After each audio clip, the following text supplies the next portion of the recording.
একজন জীবনসঙ্গী চাচ্ছি, সে গরিব হোক আমার সমস্যা নেই, কিন্তু তার মনটা অনেক ভালো থাকতে হবে। গল্পে আপনাদের স্বাগতম জানাচ্ছি। ক্যামেরার সামনে দাঁড়িয়ে রয়েছে একজন বোন, ওনার গ্রামের বাড়িতে এসেছি, রাজশাহীতে নগাঁতে এসেছি। আপু কেমন আছেন? হ্যাঁ, আসসালামু আলাইকুম ভাইয়া, আমি ভালো আছি। আর আপনাদের অসংখ্য ধন্যবাদ, আমি আপনাদের ডাকাতে আপনারা আসছেন, আমি অনেক খুশি হয়েছি। আপনারা আশেপাশে খবর নেন, যেহেতু একজনের বাড়িতে আসছেন, যে আমি সত্য বলতেছি না মিথ্যা বলতেছি সেটা তো আপনাদের জানার দরকার আছে। জি জি জি জি জি এটা আপনাদের, আমার মনে হয় যে আপনাদের আশেপাশে খবর নিয়েছেন কিনা আমি জানি না। খবর নিয়েছি, আপনার বিষয়ে সবাই ভালো কথাই বলেছে।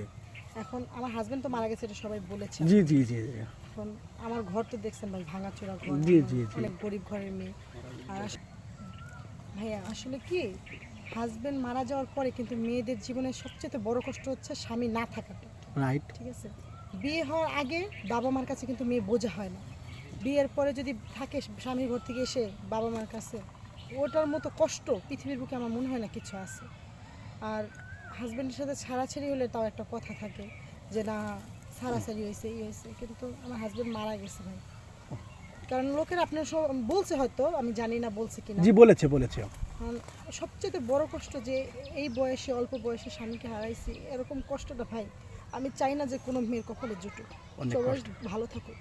আচ্ছা আপু, অনেক কষ্টের কথা আমরা শুনেছি, আপনার স্বামী মারা গেছে, এখন আপনি তো একা আছেন তাই না? জি ভাইয়া। এখন তো বিয়ে করতে হবে তাই না? হ্যাঁ ভাইয়া। মানুষে অনেক সময় অনেক গ্রামের মানুষ ডিস্টার্ব করে, মেম্বাররা বলেন, প্রতিবেশীরা বলেন, অনেকে ডিস্টার্ব করে তাই না? জি ভাইয়া, অনেকেই তো ডিস্টার্ব করে। আবার বিয়ের কোনো ঘর আসলে ওনারা মোটা অঙ্কের পণ চায়, আমাদের গ্রামে পণ বলে আর কি, আর ঢাকা শহরে হয়তো যৌতুক বলে আর কি। কিন্তু আমার বাবার অত সামর্থ্য নেই আমাকে পণ দিয়ে বিয়ে দিবে। আচ্ছা যাই হোক আপু, আপনি কেমন ধরনের জীবন সঙ্গী চাচ্ছেন? আমি এমন একজন জীবনসঙ্গী চাচ্ছি, সে গরিব হোক আমার সমস্যা নেই, কিন্তু তার মনটা অনেক ভালো থাকতে হবে। যেন কষ্ট করে, ঠিক আছে, নিজের রক্ত ঝরা ঘাম দিয়ে যেন সে আমাকে কামাই করে খাওয়াতে পারে। মোটা কাপড়, মোটা চালের ভাত, এটাই যথেষ্ট ভাই। আর কিছু চান না? না ভাইয়া। আপু আপনার সাথে যোগাযোগ করবে কিভাবে? ভাইয়া আমার কোনো পার্সোনাল ফোন নাই, আমি ডাক্তার দেখানোর জন্য, মানে ডাক্তারের ক্ষেত্রে আর কি ঢাকায় গিয়েছিলাম, তো তখন আমার ফোনটা জানলা থেকে ছিনতে করে টাইনে নিয়ে চলে গেছে। প্রিয় দর্শক, ডিসপ্লেতে একটি নাম্বার দেখা যাচ্ছে, সেই নাম্বারটি আমাদের ইউটিউব চ্যানেল কর্তৃপক্ষের। এই নাম্বার ইমো আছে, হোয়াটসঅ্যাপ আছে। সময় যেহেতু ফোন নাই, আমাদের সাথে যোগাযোগ করতে হবে।